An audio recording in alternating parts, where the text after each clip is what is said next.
Hey everyone, I am the Real Ron S, and this is my YouTube channel. And I have a very, very special guest today. We got the amazing, the incredible, the gorgeous, the rock star, Pip Daddy Supreme. Well, hello, Hey, Ron. Thanks for having me on today. It's an honor to be your guest on your program. it's an honor to have you. First, I gotta start with the most obvious thing in the world. Your stash is so epic. How long have you been growing that out? How long have I been growing this out? Yes. I started growing. I've always had like a smallish beard, but I started growing my unfettered beard probably about 2 years ago. I got engaged to my long-term girlfriend, and as part of the engagement, I was like, "Well, I'm just going to stop shaving until the wedding, of course." And then we got to the wedding, and it was looking really, really nice because at that point we had been engaged for a year, and through advice from a friend of mine, they had said, grow your beard out until you have what's called your yeared. And so once you have your yeared, then you can find out like how it grows, how long it is, and you can then decide how to style it or how to cut it. And I just decided not to cut it, and it's grown, and the mustache has been trimmed here and there, but pretty much the beard itself, this is just about as naturally as how long as it gets. It's absolutely beautiful. And you're definitely a unique individual because there's no one else in Nashville just like you. You're very special. So, how is the music scene going in Nashville? The music scene? Yes. Well, right now I wouldn't know. I've been locked in my house since February. We were one of the earlier groups to like once we saw this coming. My wife and I helped take care of our parents. They're in their own respective homes, of course, but we just didn't want to risk. They're septuagenarians, so we didn't want to risk like infecting them because we know that there was like a long incubation period where you can be asymptomatic. So we just immediately started, getting all our groceries get dumped in our trunk through like click lists and stuff like that, and trying to be as safe and as we possibly can. So, that's you as a person reacting to COVID. As a DJ, how did you react to COVID? Well, that was really hard. The reason why it was hard is because most of my gigs at this point in my DJ career are all like private, kind of bespoke gigs and corporate gigs. And so initially I had lots of corporations like and private individuals saying like, hey, we want you to do this thing. And it's a lot of money, that these kind of clients they pay for, and it helps pay my bills, Of feeds me, course. thankfully my wife has a job, so that helped. But again, we value our parents' lives and our lives above that. And I, had been, kind of seen this coming and was like, yeah, I'm not going to risk it. I'm very sorry. A lot of my clients were very understanding. And again, thank you if you're watching for understanding what's going on. But then there were other clients that were definitely like, well, we'll find someone else, and we're just not going to call you again. And then I haven't talked to them since, but that was in like February and March. So I don't know if they've changed their mind. Hopefully they understand now what this entire pandemic's about. One good thing that's kind of come out of all this is there's been a real jump to the virtual world and the world of Twitch. Were you on Twitch before this all started, or are you new to the scene?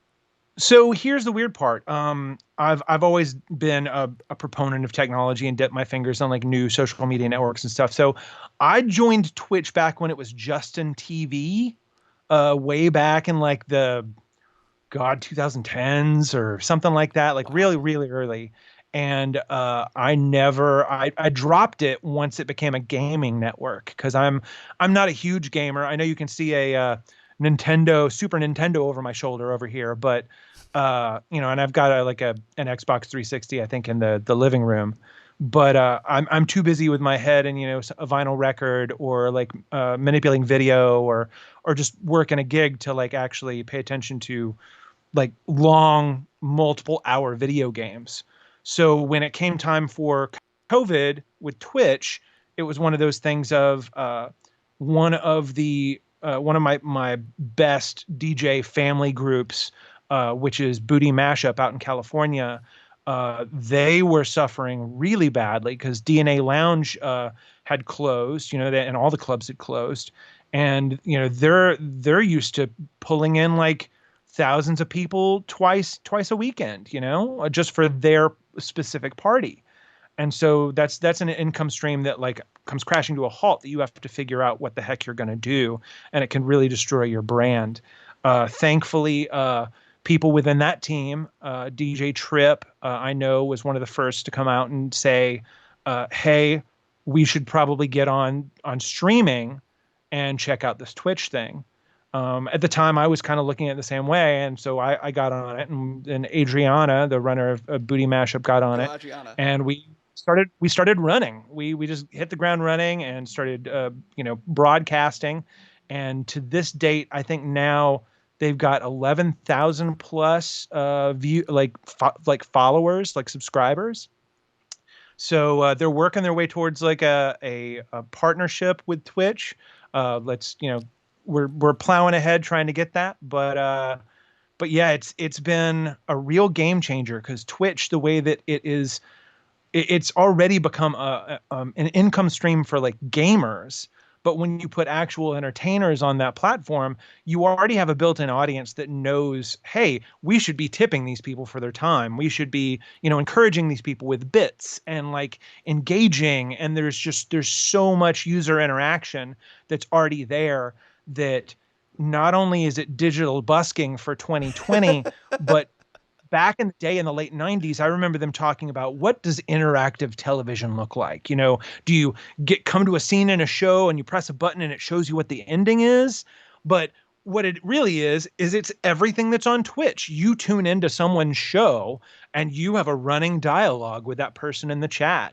And based off of that, they can either do their own thing or they can interact with you. This is the future of television and the future of like a lot of performance in my opinion. I completely agree with you.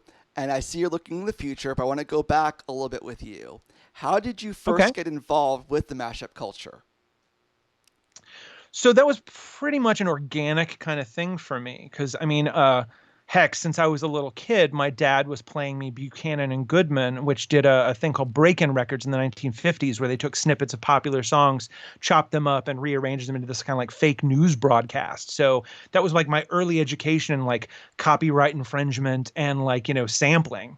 And then of course I'm old enough to have grown up with like digital sampling as it like became prominent in popular culture back when like the Beastie Boys were producing albums with the Dust Brothers, Paul's Boutique, or you had like Steinsky in the mid 80s, or you had groups like Negative Land that were like doing all sorts of culture jamming and stuff like that. And so it's like really I had this really rich sample education that came to a crashing halt because of all the litigation put together by all of the record labels trying to hold on to their model of how they released stuff. And then all of that came to a head in the late 90s with like download culture and Napster and things like that.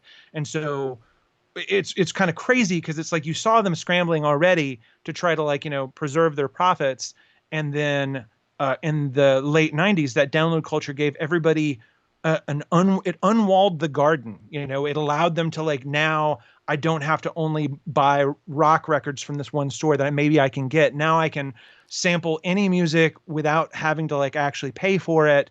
And it broadened people's choices and stuff like that. That with the low cost of like recording technology allowed people to also start digitally editing things. Like back in the day when I first started doing like my early sound collages when I was younger, I was using pause tape edits on like cassette tape. Wow. And at some point in college I learned how to splice like reel to reel tape the way that like pioneers like John Oswald and whatnot did way back in the day. But that being said, it's like with mashup culture, I was already part of this like vibrant sound collage scene that existed on the internet through a group called Snuggles, which was a fan mailing list for the band Negative Land. And it's people from all over the world that were, making their own digital creations and like, political cut ups and then like actual like dance remix kind of stuff and mushing it all together. Like I think one of the members of the Orb was on there and like, just like some really creative people were on that list, and I was, collaborating with them like late '90s, early on online, like the World Wide Web. Well, the funny thing was, is through that group, I learned about this website put together by a 14-year-old kid in the UK called boomselection.info.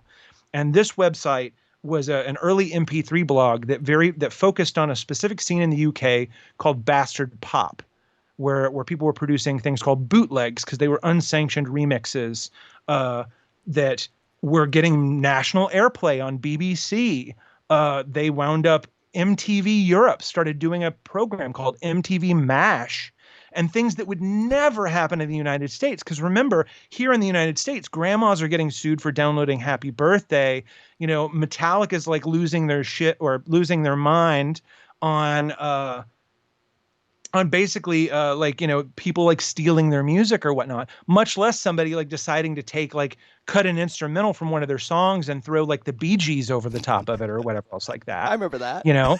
And so for me as a sample based artist, it's like, it's amazing to see like, oh, holy crap, there's this land over in the UK where obviously, not only are you not getting sued, but people were getting like approached by David Bowie was like sanctioning remixes. Madonna was sanctioning remixes. Like record labels like Polydor and stuff were like coming out and handing people like recording contracts based off of their home digital edits. So of course I wanted to be a part of that. And in 2001 is when I first submitted my first mashup to boonselection.info as part of their Eminem's Without Me challenge, because I just happened to have, because I was a DJ already, I had a 12-inch record of Without Me. It was a brand new song that had just come out.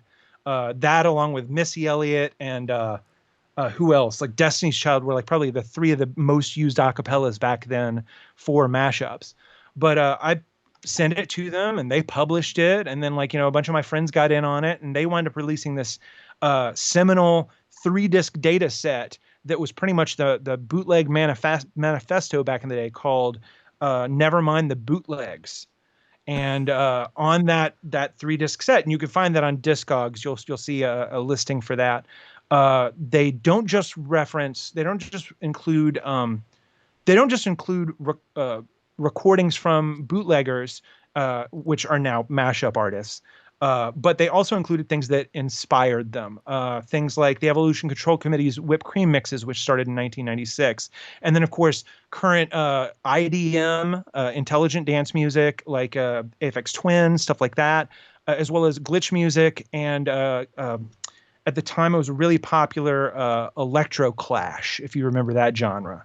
And so it's like this mishmash of all these things. And through that, then Boom Selection begat a group called Get Your Bootleg On, which became this huge forum that even Diplo was on at one point when he was doing back when he was doing Hollertronics and whatnot.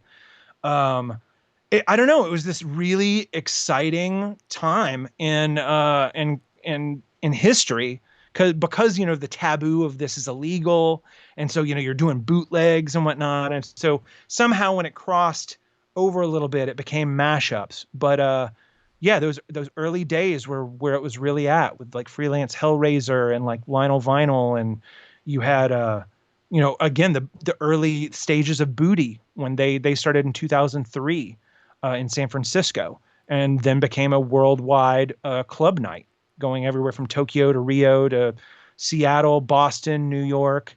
And it was, yeah, I mean, I could go on probably for hours about this because this is my life. I love every bit about this. That's a great introduction because a lot of people probably don't know the history behind booty mashup culture or booty mashup culture. Pimp Daddy, I gotta take a break here. I'm getting too excited listening to you. So let's stop here and we'll continue next week, okay? Absolutely. Again, thank you so much for having me on. I have so much to tell you. And until next week, where can we find you online? You can find me at pdsmix.com. And very specifically, you'll find me at twitch.tv/pdsmix. And when are you broadcasting live on Twitch? That's every Wednesday from 2 p.m. Eastern. That's also 11 a.m. Pacific. It's a 2-hour program called Masters of Mash. It's a deep dive into mashup culture and the producers that helped make them a worldwide phenomenon for almost 2 decades. Yeah, you should tune in. It's great. And tune in to me on Monday, Wednesday, and Friday on Twitch on The Real Ron S Chicago from 6 p.m. to 8 p.m. Central, and on Sundays for Tea Dance from 2 to 7. Enjoy part 1 and get ready for part 2 next week. Thank you for watching. See ya.